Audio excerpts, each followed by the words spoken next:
Come me massive no tiawa management no akonta until say Ghana any bibrim ye beji atum na asem ba na se wo ye manager na say mu ye ebia mu na ye di dwumadi bi ahye mu nsa wo de wadwabeto ho no no Africa ne Ghana na be say ya bi wakota ene manager Mr. Dofo no otewo oye dey otwen de otwen se committee ni be yi na dia na otwen se board e de krata be ba se omo ba be yi na dia na Dabi osanka ba na odi na dwuma to no mo no akọ because no obi oho obi tina adwom ho as manager for 1 year obi kurati ampa ne da obi ammo wada wo ye de adwuma ba be hye wo nsa afe ne fa wasi dwano yes wasi dwano wo ye de dwane hye wo nsa Mr. Dofo ye de hye wo nsa for a year or so keke no wasi dwano nti wo da so te wo ye dey 33,330 million wa wo gene bosumi bia no o de manage dey yes manager dey who see to the day administration of whatever project ya dey ahye wonsa it Mr. Dofo o problem o concern ya dey wasem ne say because one man see to the day administration of this kiosk me can say 4 square kakra kitwa we one man hwe so a kakra kana yesi no on yansan fa emeka o Mr. Dofo Dabi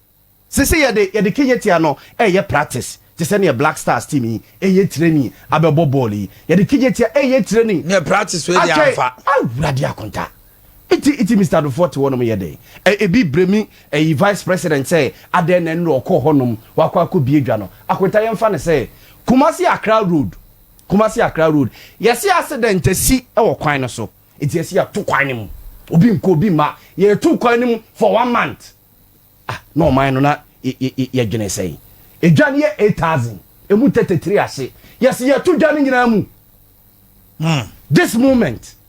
anipa ho kire ni say obi agi loan e de agi store ni bia wontu akanwie ye every day also sales okay sales what say 8,000 shops emu 33 ase as a board norms to take a decision when so almost make them decision. Yes, someone take it, decision. Any management, now by the decision of the vice president, so it has thrown the board awful. Yes, because board they said they were looking at structural integrity. They were looking at risk assessment and other things to construe whether or not say a feasible so mubie. Yes, it's a mama contractor. Eguso your investigation. But vice president to say, offer almost say they almost say enye fire for no munim they say enye electrical fault. And also say enye electrical fault there. Now a human be inactivity being a cover by there. You can't stop them. Let them come. Yeah. Because so why do you end up blaming the vice president? Ebinu fi say vice president say eya hon pepre Sunday vice president be do kroma say no okọ akwesi de no but ko to ye wuranim emra ye wura eyi pono to kakra ma wo mo no e wo efie no o de to nanim se mi wura e wo me se me ba se me no ba be di akwesi de ba de ba ko e ka ho ye se me pese me ko Kejetia na me ko hwe na me ko hwe okọ ye wura ho no mo okọ na asante hima ho na asante hima ne dwa no eye ne dia ene o mu kodi nkomo ma ekwa mu tene ansa na woko and from there me hunsa regional police commander any security ayifo no no mu didi nkomo eye interactions ne ade even before say no anopa vice president beba dwomo no na one fast o sie free bus no mu nyina no unso one fire service papa no di nkomo basa eti emra mete so am say there will be a good news that vice president be announce akere omo no na kodua mo di kaba be presentation 100,000 time expectiska tiade na me expect ya say agitation na ekoso odwomo no no definitely vice president ebebie edwa no e de ama wo mo and say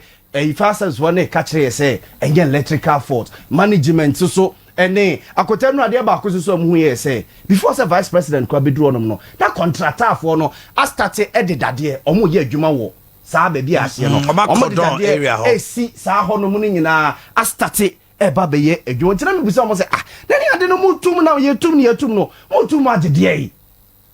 mutum agede for ye indefinite ne 1 week ni ade no already contractor for no ejina ho no mu a omo eye ne wo so omo ye now say light be na ye customer yes say according to reporter fire service for no near the nkoma no mudi o hono even ade na o mode your friend say hydrant no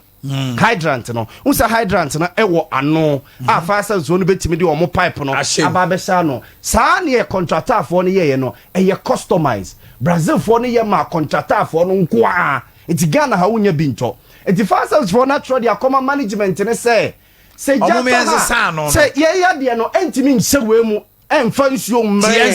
etiensesa no for 2 years Mr. Dufo 2 years oda so te ho akota Bob na abobo Kejetia soro honum no from enra na yeti ye say Bob ni wu a omunye bi nto ha